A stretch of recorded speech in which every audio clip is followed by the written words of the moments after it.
Hi, everybody. It's me. I'm Amanda. Welcome to my channel. If you like my channel, please like and subscribe. There's a notifications bell down in the corner. So, as you can tell by the title, today is a sick day. And it's a difficult day for me. This week's been kind of rough for me. Really emotional, not feeling real well. And that also kind of makes my seizure medication not work as well, so I get real shaky. And so it's been really rough. And today I actually got a little pukey, and I don't usually get like feeling nauseous, like real. Oh, I get nauseous all the time, but I don't usually throw up. And today that changed. But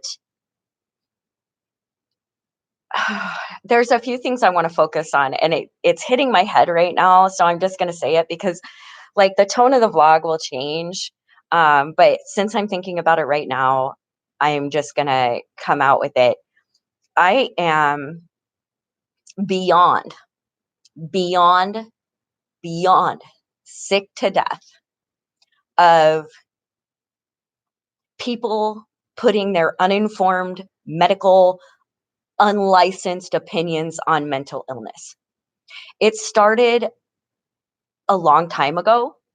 And even in when people talked to me or interviewed me or whatever the case was, the caveat was always made, she's not drug addicted and she's not mentally ill.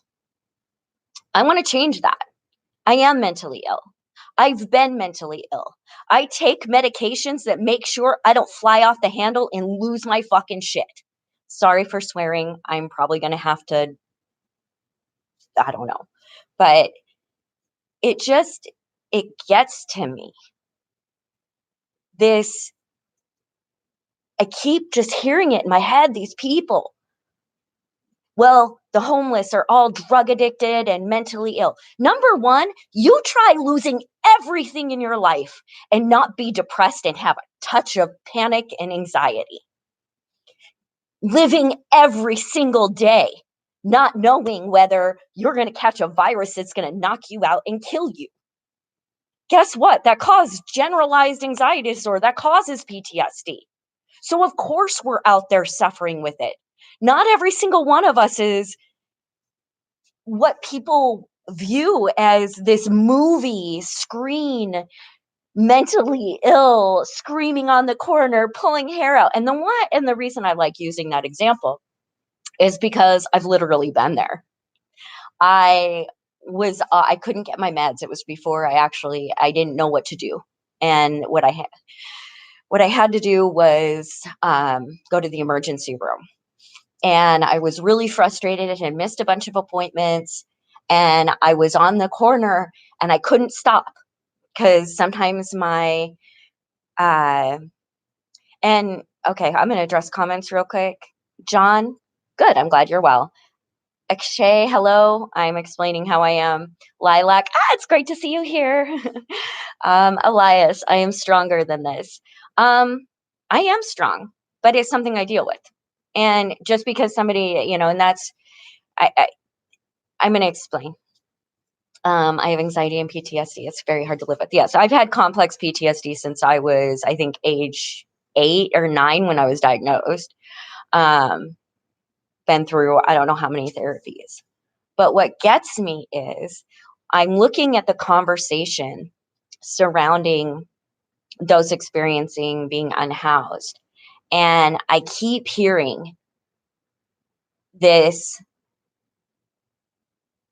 well, they're all mentally ill. Okay, so what do you say? Like, if you're saying that everybody out there is mentally ill, then let's change that conversation. So there's a bunch of people out there that nobody cares about and is getting them health care because mental illness takes treatment.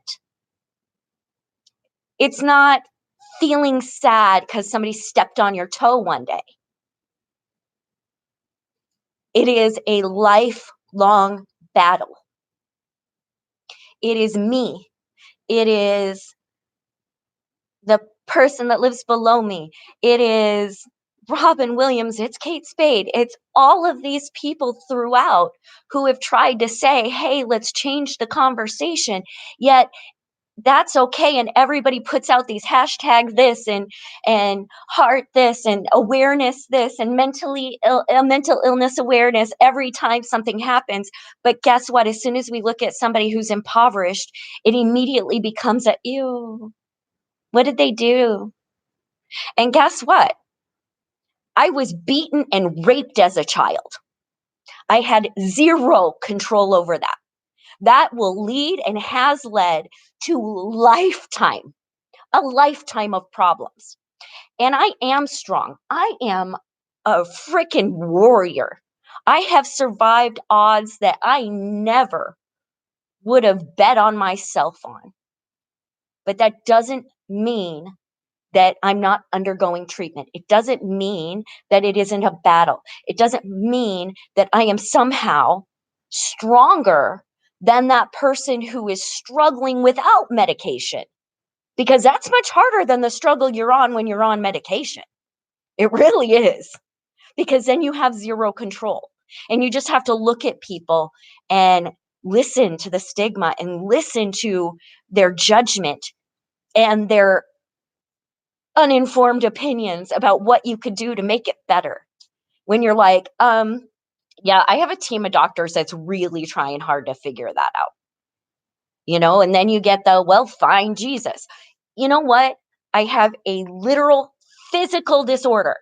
Physical. Stop. There's, and I know this is a rant, and if it's upsetting people, I wish I could say sorry, but I'm not going to say sorry for things I'm not sorry about. I feel like this is kind of a rant that is warranted. I think that I am seeing it more and more. I think that it's really disheartening. Hi, Shadow. It is really disheartening and it is really hurtful to people to put your support behind and have it based on whether that person is living in poverty or not and whether they're treated or not. Because the conversation really does change when it's from public figures to unhoused. Nobody, well, the community that works within that demographic and the demographic themselves are very good at, I would say, trying to help one another out with that. Lady Lilac. You know what, Amanda, the way I see it, you're a very strong lady. I've been with you since Invisible People watched your Camp Mom videos, and thank you. Thank you for that. I believe I'm strong too. But I think it takes also, and that's what people, I think that there's a huge misunderstanding. People see emotion, right? And they see somebody crying, like they will see me get emotional and cry, and it's like, oh my gosh, no, feel better. Oh, that's horrible. No, it's a release. It's natural.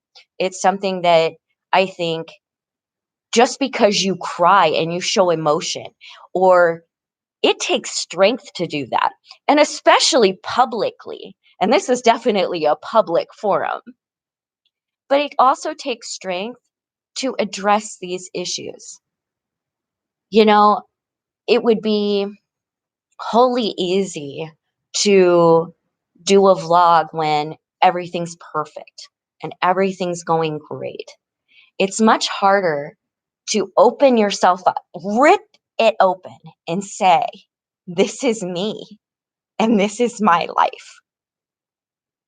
And show that and be out there and let those tears fall and let that laughter out and show people who you are, because there are people that know and are searching for hope and resilience.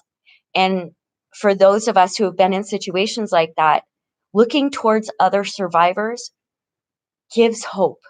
It can give a little bit of strength. So I want to change that conversation.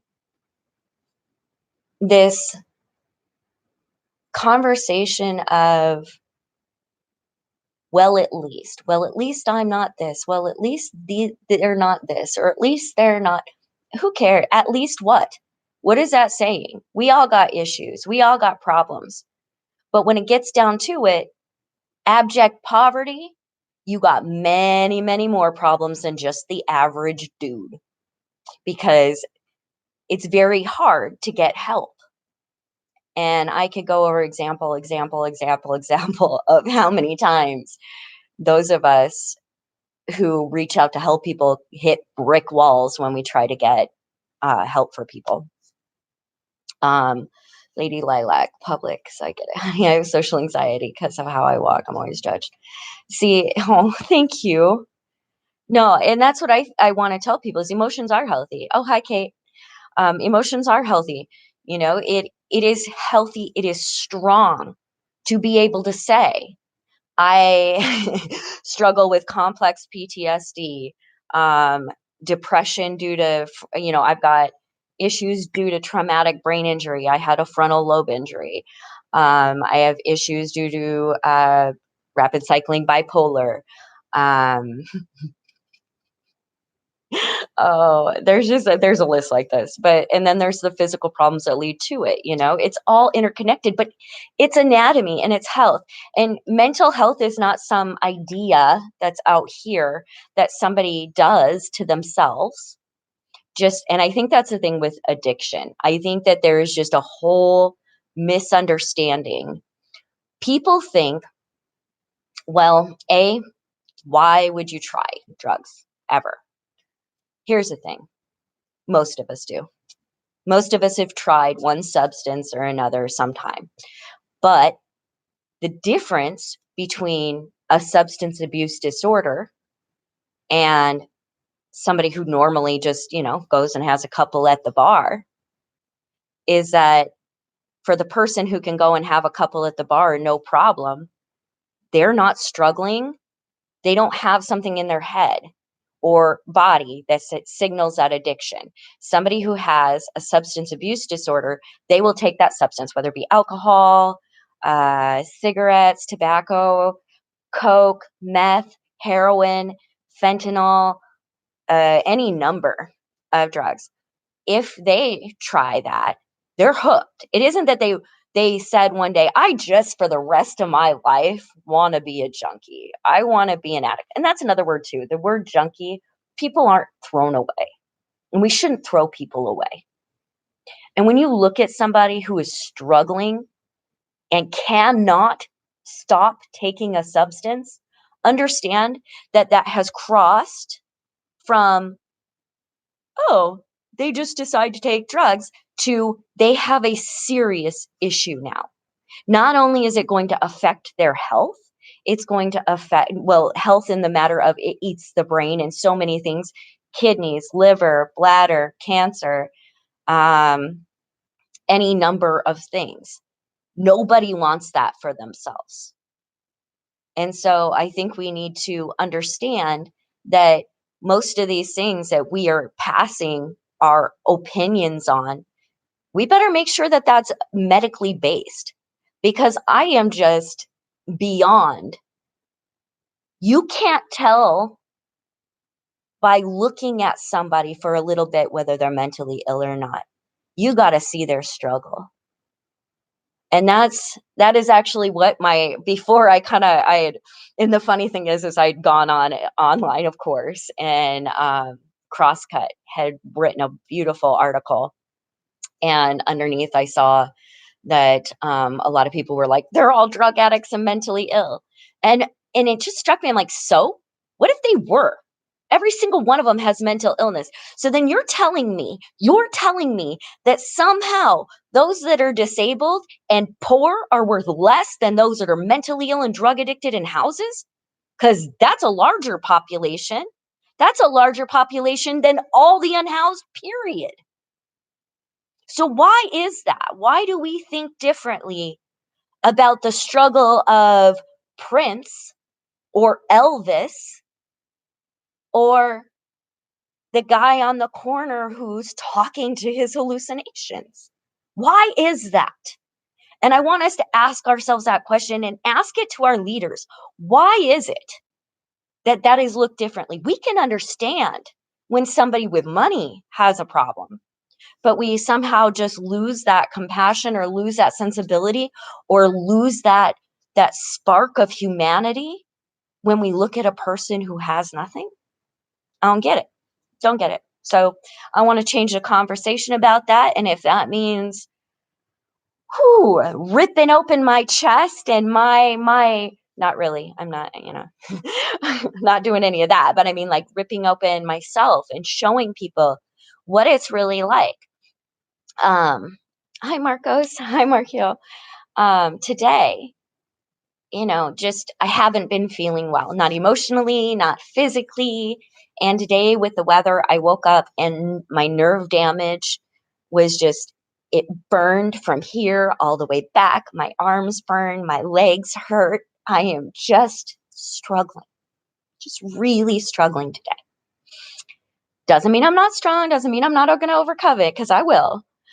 But, you know, um, I was having trouble. I couldn't get anything down. I was even having trouble drinking water and having it stay.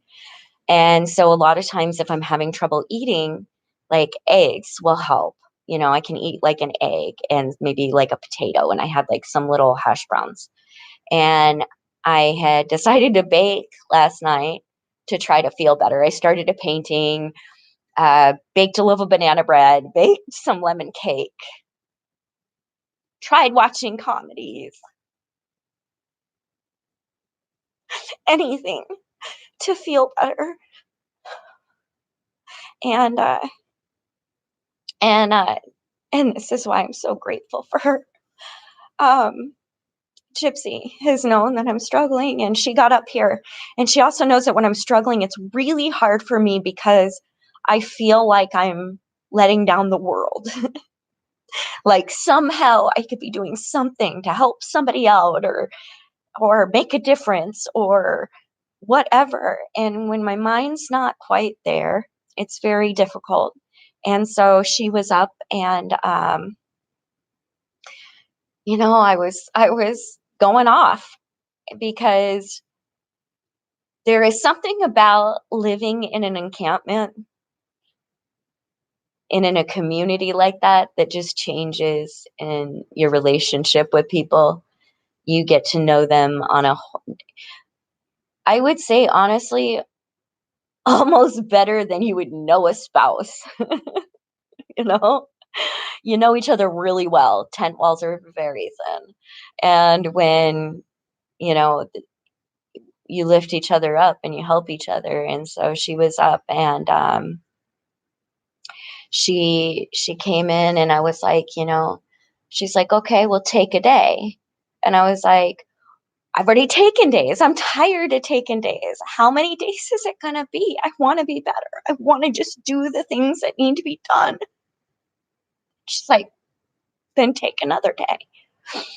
And I got even up more upset. And I'm like, "I can't take any more days." And she's like, "If you don't, then, if I don't take the days that I need, I'm no good. I can't do this when I need that day."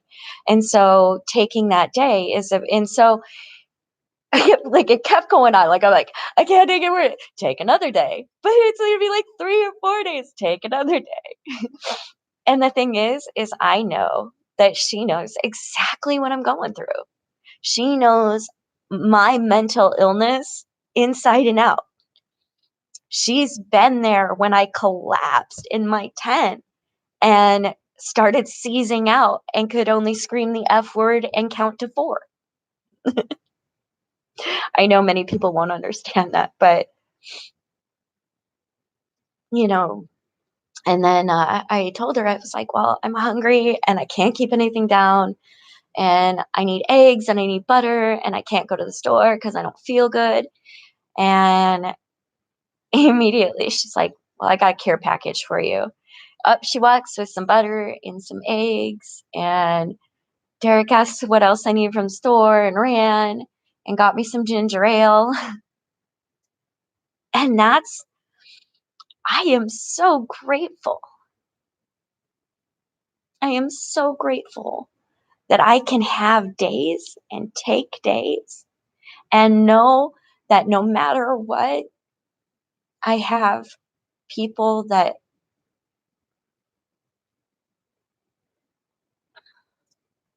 that are just that just know. And it was funny because I'm doing this as well, I'm kind of going off on her. And and I said, "And I should be doing my vlog too." And she goes, "Well, remember when you first started being Camp Mom in that vlog?" And I was like, "Yeah." And she's like, "Remember what me and Derek kept telling you?" I was like, "What's that?" She's like, "Do it. Doesn't matter if you're not feeling good. Doesn't matter if you look weird. Doesn't matter if you're dirty. Doesn't matter what's going on. Do your vlog. It's you. It's meant to be real." And and that's the truth. And that's what they did for me throughout my being Camp Mom was constantly because my hair was a mess. I was dirty. We were camping. I felt like crap. And they're like, "Do your vlog." I'm like, "No, I look like, do your vlog, do your vlog, do your vlog." And so today I got that support, do your vlog. So I'm here, my emotional little wreck self doing my vlog and going off on subjects that I think that sometimes need to be gone off on. Especially about the mentally ill thing, because it just hits my heart. Like it hits my heart. Like it's one thing now, I talk about mental illness and I'm housed, I'm safe. Doesn't mean I don't go through it, but it means that I have a safe, healthy place to be while I do. And that makes it oh so much better. And then I look at people who don't have a safe and stable place to be, like I used to not, who that struggle becomes even more real, keeping it together. Just so you know, meds only work to a certain point. So like if you get like for example, seizure meds, if you get too excited, it can, it's like you're at a medicated level, but it's much better than being unmedicated. If I'm unmedicated, I wouldn't be able to do anything because I can't think clearly. Um, thank you, Markio, Lady Lilac. I am chinned up. And the thing is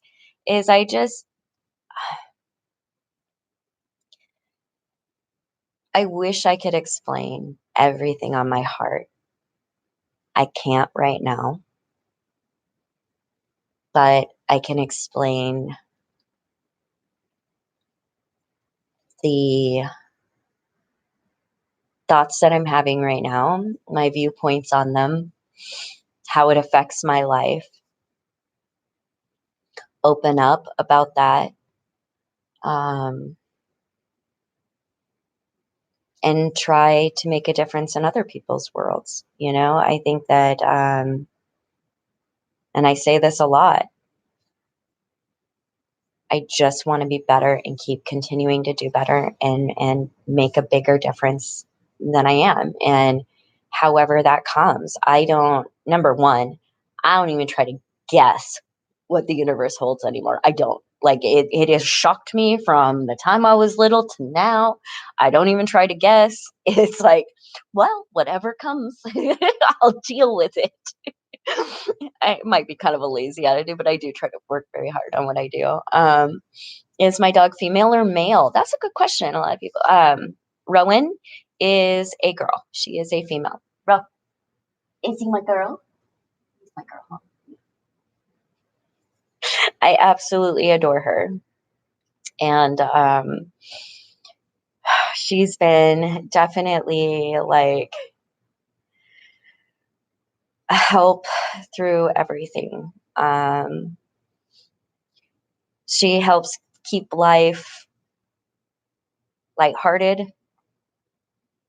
She constantly reminds me, she is a constant reminder that I am loved and needed. Um, Best roommate, best friend. I absolutely love her. Am I feeling well now? No. No, I am not. I am a hot mess. I am running a little bit of a fever. I have some stomach issues. I am clogged up in the nose. And my emotions are all over the place. That's life. Um, and tomorrow, I hope I wake up and it's a little better. Um, I guess that's all I can do, you know? Just continue on, soldier on. Choose people just like thank you. Oh, animals are so great, and I love cats too. Well, I like all animals. I do. Um, thank you, Markio. So, are there any I know this was kind of like a all over the place vlog tonight, but like Gypsy and Derek say, just do your vlog. And, and that's the thing, just speak from the heart, speak openly. I think that bearing our soul and trying to all of us are just trying to make sense out of this world and doing the best we can do. And so however we all have our gifts, and if my gift can be no shame, just bearing it all for the world, somebody might relate and grasp that and feel better or understand that you can have these overwhelming emotion like bipolar can get a little crazy sometimes, and others too. I'm not saying that others can't. I'm saying that bipolar, what I have my experience with bipolar can get kind of crazy, and the emotions can be a little much to deal with, not only for myself but for other people. But I find in that recognition the ability to not want to hide it. Just say, this is what it is. And even in when those feelings get really strong, because sometimes they do, like abject sadness, which will even sometimes come with suicidal ideation. I want people to know, stand the storm. You got this. And it's real. And it's life altering. But I don't care if you don't have a penny to your name, you are worth treatment. And it doesn't make you any less of a human being. As a matter of fact, that's what makes us human, is our ability to learn. And we learn from our struggles. Let's see. Part two, or the temps. Oh yeah, that's another thing, Lady Lilac. Like, my heart goes out to Australia. I just in Puerto Rico and the whole world. Like, it makes me so angry that we were shown evidence after evidence after evidence. Like, I'm angry that we knew about it when I was growing up, that we knew climate change was a thing. And I'm angry. I'm so angry because we had the power to slow it down.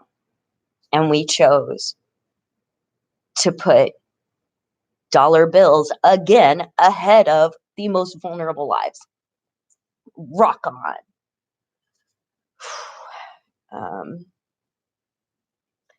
Does Seattle have a beach? Seattle has several beaches and they are gorgeous. Oh my gosh.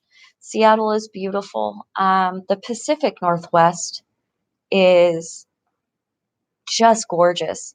Every state is like its little own country and has just amazing things in it, just like other countries, but I am partial Pacific Northwest. I'm originally from Northwest Montana, so I'm definitely a mountain girl. I love my mountains, but then I realized I could have mountains and beach and like beach, ocean, mountains, rivers, streams, city, and a park, and like everything. Like, I had everything on my checklist except that it gets a little cold for me, and I have a hard time regulating temperature, so but I will take our temps over what's going on in the Midwest. So I'm okay. And I'm thankful. I'm thankful to live in the area that I live in. Um, I really am. Let's see. Freezing literally. Thank you. So any questions for me? Any other questions? Anybody got questions? Take a sip of my warmy drink. Anybody?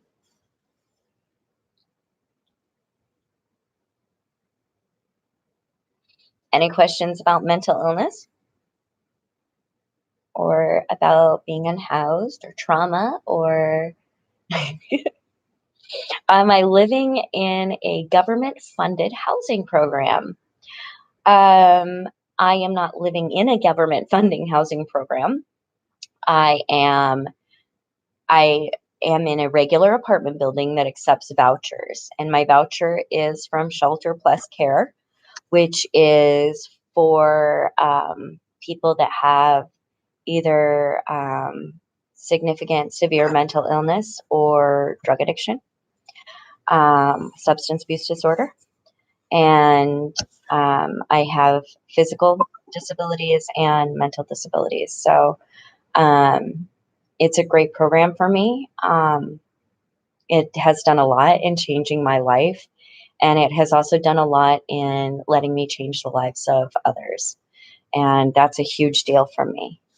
Um, let's see.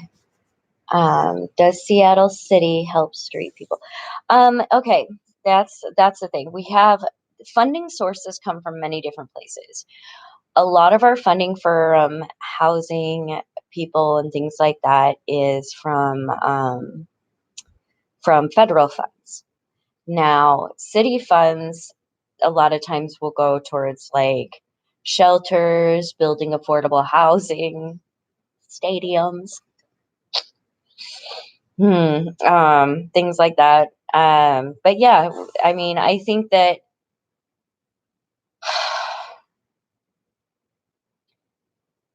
if you're asking if the city government helps people, they try. I think that, but does the city of people help people? Yes. We have thousands of people that do an amazing job reaching out and making sure that people are not literally dead on the streets. Um, People do die on the streets, but I can literally tell you that if it weren't for the people, the thousands of people that are also helping make the differences, that death toll would be a lot higher, a lot higher. So, you seem to be doing better than yesterday emotionally, off and on. Um, Off and on. I don't know. I mean, I do know what's going on. I know that this is again part and parcel of the conditions that I have. Um, but it really is at this juncture, like minute to minute, I'm trying. Um, I'm trying to do whatever it is that my soul is trying to tell me, whatever. Trying, and I think that's all I can do. I saw a video of a man making a tiny house for the homeless. Yes, that is a big thing. Tiny homes are great, but they are transitional. They in this area. Now, we need to be very careful as to what we consider a tiny home. Tiny homes can range from a small shed structure without electricity or that just pretty much houses a bed and maybe a desk to an actual tiny home. So we really need to be aware of what we're describing because transitional housing is definitely not HGTV's tiny home village. um, you took supplies to so thank you, Kate. I'm glad it's cold. It is cold out there. I got some blankets that hopefully will be given out. If they're not given out, well, they will be given out Sunday because either way, I'll take them out there. How much do rent do I have to pay for my apartment? A, that's not really anybody's business, but you have to pay 30% of what your income is. And the reason it's 30%, I'm not going to tell you how much my apartment is, because everybody's apartment is different. And so that's not indicative of where people live or the region or whatever. Um, but the reason that they're all set at 30%, pretty much the vouchers, is because that is what it would be termed affordable housing. If you should have, they look at it like this: rent should take up 30% of your income should go to rent. I do not think that I completely believe in subsidized housing for everybody. Everybody. Everybody, everybody, everybody, everybody. I honestly don't think that there should be a stigma attached to it. I think that we are advanced enough, hopefully, in our society to understand that A, we want people healthy, and B, the only way you have a healthy person is make sure they have a healthy habitat. Period. I don't understand like where that line is for people. Um, I am so sick from mold in the ambulance. Oh no, that's awful. Is there, Kate? I'm gonna text you later about that. The sun shines for everyone. Yeah, until it doesn't, and then you got to figure out how you're gonna find that light in the dark. Like I used to, and you get to kind of have dark humor when you're in hard circumstances.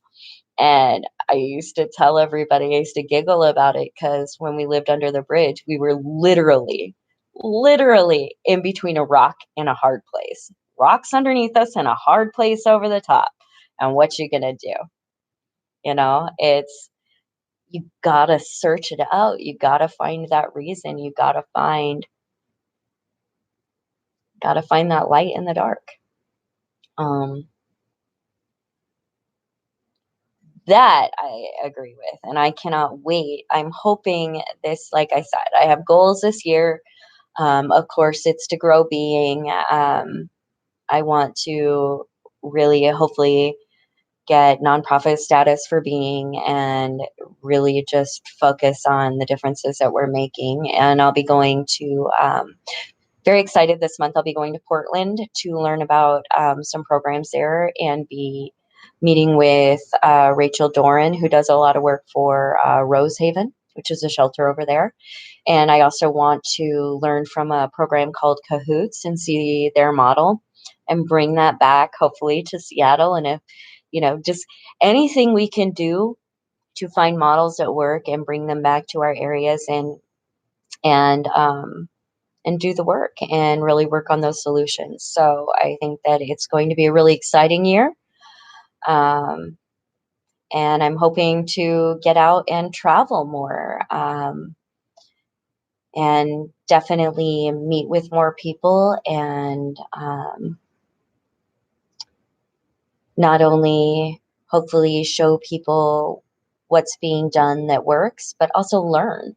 I think it's important to learn what's working in other areas as well. So that's really all I got to say. Um, thank you. Thank you for listening. Thank you for being my supporters. Thank you for also making a difference in my life. It makes a huge difference to see that, people are engaged and that I'm doing good work. And I appreciate that. And there are definitely always in the descriptions, there are ways to help out and support. But I have to say, I'm so thankful friends that message me to take my meds in the morning, to the people that make sure I'm okay, to people who make sure that even in their own thing, they're running supplies to SODO when they should really be just taking it easy. um, do you plans to travel? Oh yeah, I want to travel. When Liz was here, we got our pictures taken for our passports. Um, it was my fault we didn't get in to go get them, but I just I take things one step at a time. It's always my own pace. Promote peace and love. That's all you can do is promote peace and love and kindness and compassion. And for me though, there's one other one, knowledge. Knowledge is really big to me. Understanding from a standpoint of the complexity of it all. So I think that that's really, really important to me as well.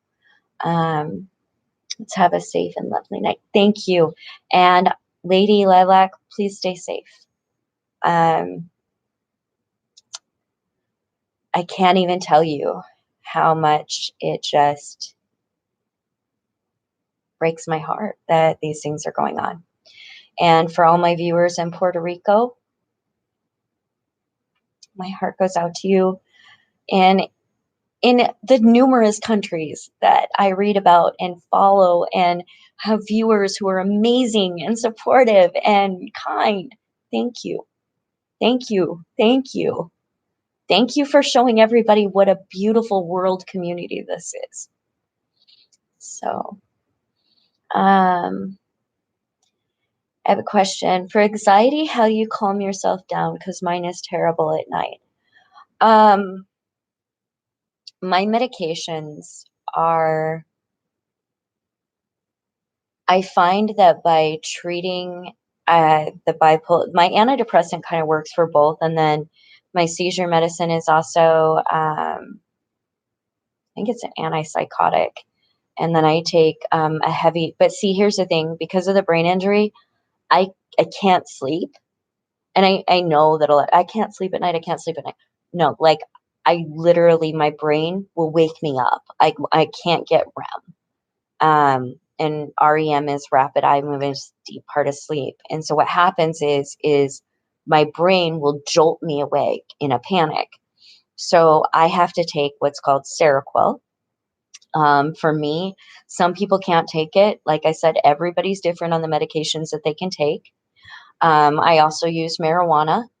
But even if I cannot just use marijuana exclusively, it will not put me to sleep. I take a pretty heavy dose of Seroquel, and then I think it's called Prazosin for nightmares. And so that way it kind of cuts down on the anxiety with waking, because I actually have more anxiety waking up than I do going to sleep. Um, is my mother does she live in another state? My mother, my biological mother, who I didn't know very well, died when I was 19. Um, my foster mother, uh, or one of my foster moms, lives in another state. Um, yeah, no, both biological parents are dead. Um, yeah, family got a little splintered. So, but I mean, I do have some cousins that check on me and aunt and uncle. Um, but I can't say that past the age of 8 or 9, I really had a whole lot to do with my family until I was older. And then it's just kind of a weird, like, they're your family. And, like my aunt and uncle, when I got divorced, they let me stay in their trailer for a little bit. But yeah, no. Okay, I don't know where I was going with all that. I kind of got sidetracked. Any other questions or anything? Because if not, I'm going to get going. I'm starting to feel really tired again.